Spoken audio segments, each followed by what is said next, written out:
In 1925, a gentleman named Nathan Appell and his son, Louis Appell Sr., wanted to build their trademark signature space.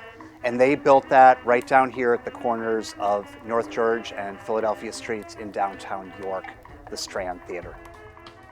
They built it as a film hall, but it was always envisioned to also be a live performance space. It was meant to give you the sense of a life that you didn't have, and you could go sit in this extravagance for 10, 20 cents and see a movie and be treated like a king or queen. To me, it's just magical to be in a space like that. Right now, we're on this silent space where there's no one behind me. But imagine over the past 100 years, how many shows have taken place here and the people that cross through these doors and that experience magic. Unfortunately, Nathan Appell passed away in 1928. He passed away unexpectedly. Warner Brothers bought both of the Strand and the Capitol theaters. The theaters were eventually sold by Warner Brothers to a company called Stanley Warner, RKO. They got the space and then they just treated it poorly. And most of the theaters that happened to closed.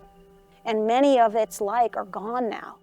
We're moving into the 1960s, a turbulent time for the country. And so we had big name individuals that would come to York, Pennsylvania, but then they couldn't stay in our hotels. They couldn't be fed in our restaurants. And so for a long time, there were programs that were coming to the theater that were diverse, but the environment itself was not necessarily inclusive.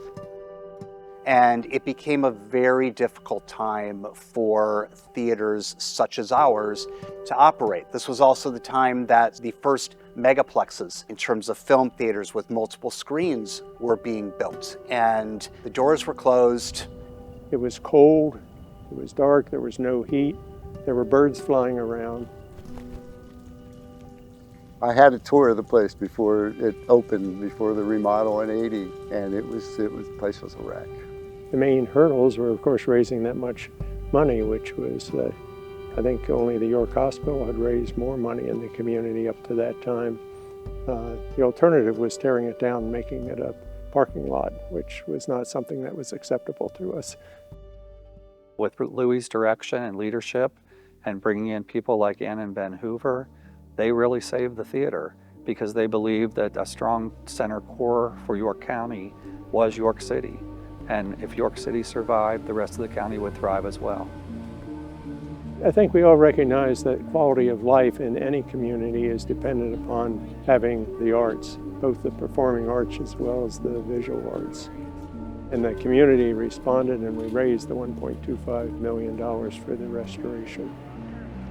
On April 12, 1980, the Strand Capitol Performing Arts Center reopened its doors with a performance by jazz legend Ella Fitzgerald, backed by the York Symphony Orchestra.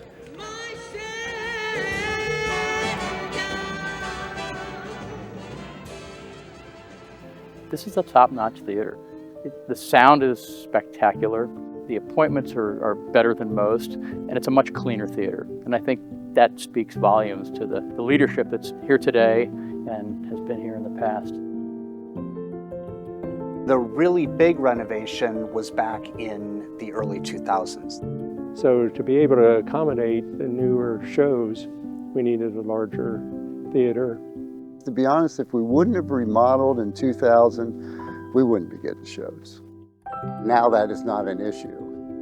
They continue to put money into the facilities to make them be a spot people enjoy, and they'll make every effort to get outstanding entertainment for the people of York and the York area. We've put a big push in our education and community engagement, and really finding new and unique ways to be reaching out to the young people of the community. And so what we do today shapes the experience that we want people, all people, anyone, to have in this space now and in the next 100 years. Being able to bring the theater into the lives of inner city children particularly has been a wonderful evolution for what is now the Appell Center. For a brief moment, you look out at the audience and you see the support. You see the amount of people who have come to watch the City Kids. It just kind of showed me that I was capable of more than what I thought I was. In the middle of making music, you lose all problems with politics, religion, everything else. You're all for one cause, and it doesn't matter if the person next to you is of a different party or of a different race or religion or whatever.